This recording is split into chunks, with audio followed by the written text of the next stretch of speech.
Hey, hi, hello, welcome to my YouTube channel.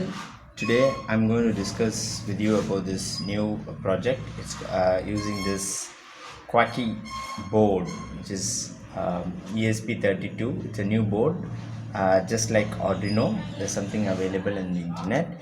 You can purchase that, and so I'm going to do obstacle avoider with this.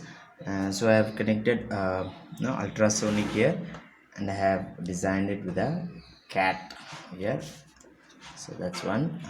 So we have an ultrasonic here, and bottom we have connected with a battery, and we have two gear wheels here. I'm going to just switch this on for now.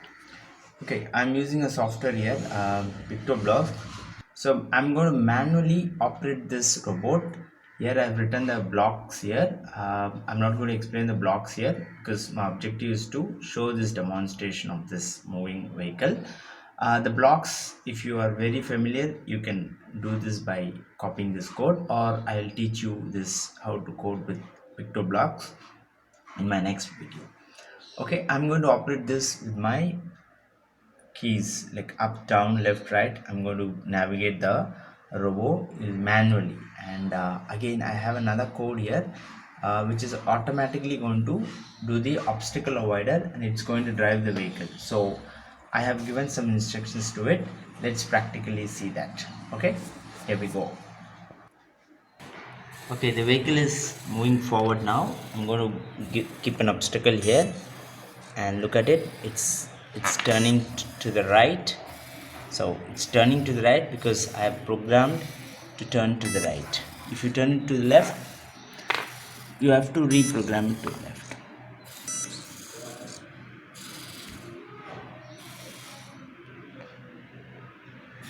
Okay, hey cat, I'm gonna put this to the forward.